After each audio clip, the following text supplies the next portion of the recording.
खरा सामना न्यूज माध्यम डिजिटल बातमी अस्सल। वंदे मातरम या राहुल गांधींच्या कार्यक्रमाला काउंटर म्हणून भाजपने प्रचंड ताकद लावली आहे तिथे।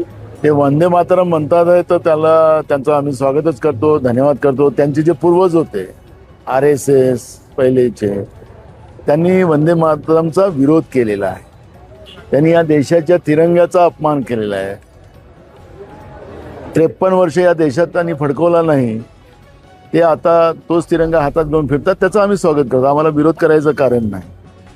पण यांनी आम्हाला वंदे मातरम गाऊन हे आम्हाला सांगतात की ते स्वतः देशभक्त आहेत, तर त्याच्यामुळे मला असं वाटतं की हा देशभक्तीचा आव त्यांनी दाखवला नाही पाहिजे।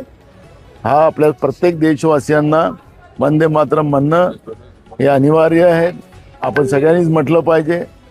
आणि राहिलं BPPच्या कार्यकर्त्यांच्या माध्यमातून ज्या पद्धतीनं काल MUCच्या मुलीवर अत्याचार करण्याचं काम झालं, त्यांचे केस ओढण्यात आले, कपडे फाडण्यात आले, हे खऱ्या अर्थानं एक किती खालच्या लेवलवर भाजप गेलं आणि उलट आमच्याच MUCच्या मुलामुलींवर गुन्हे दाखल करण्याचं पाप हे लोक करतात आहेत। पोलीस सत्तेमध्ये बसलेल्या लोकांच्या दबावाखाली हे सगळं आमच्या लोकांवर गुन्हे दाखल करताय, हे दुर्भाग्य आहे। कारण की मुलामुलींचं त्यांचं आयुष्य बर्बाद करणं हाच भाजपचा मूळ मंत्र असेल तर मला वाटतं की या पद्धतीचे जबरदस्ती गुन्हे दाखल करून ते काय दाखवायचा प्रयत्न करतात मला माहिती नाही।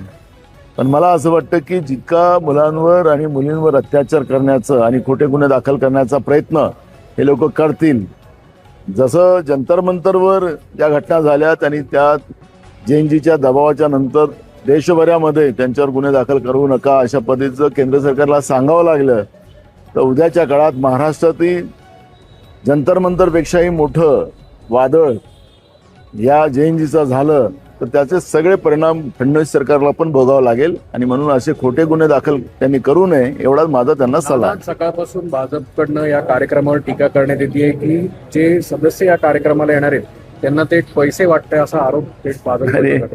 मला असं वाटतं की ही जी प्रथा आहे ती भाजपचीच आहे। मोदींची सभा असेल, अमित शहाची असेल, फडणवीसची असेल, त्यांना पैसे देऊन लोक गोळा करावं लागतात, हे आपण सगळं पाहतो, अनेक माध्यमातही आपल्याला ते पाहायला मिळते। तर मला असं वाटतं की त्यांची जी पद्धत आहे ती पद्धत काँग्रेसला लावून त्याला बदनाम करायचं काम ते करतात आहे। हा कार्यक्रम संध्याकाळी आहे, इथं येणारे मुलं मुली आपल्याला भेटणारच आहे, तर किती पैसे घेऊन आले ते त्यांनाच विचारलं तर ते सांगतीलच तुम्हाला। काँग्रेसला पैसे देऊन लोक गोळा करावं लागत नाही। राहुलजीच्या नेतृत्वावर आज JNGचं तरुणींचा विश्वास आहे आणि राहुलजीला ऐकण्यासाठी आणि त्यांचं मुलामुलींचं मत ऐकण्यासाठी राहुलजी इथे येतात आहेत। त्यामुळे मोठ्या प्रमाणात आपण पाहिलं की आम्ही लोकांनी रजिस्ट्रेशन केलेलं आहे। आता हे रजिस्ट्रेशन ऑनलाईन केलेलं आहे, त्या ऑनलाईनमध्ये तर पैसे दिले जात नाही। आता हे मुलं मुली मोठ्या प्रमाणात त्यांनी रजिस्ट्रेशन स्वतः केलेलं आहे आणि म्हणून मला असं वाटतं की घाबरलेली अवस्था जी भाजपची आहे ते या पद्धतीचं स्टेटमेंट करून ते लोक एक दाखवण्याचा प्रयत्न करत आहेत, त्याच्याबद्दल मला काही बोलायचं नाही।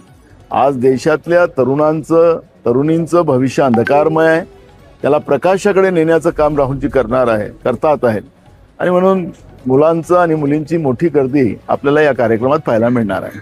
काल झालेल्या कार्यक्रमानंतर भाजपच्या काही कार्यकर्त्यांवर गुन्हे देखील झाले, काँग्रेसच्या काही कार्यकर्त्यांवर गुन्हे देखील दाखल झाले।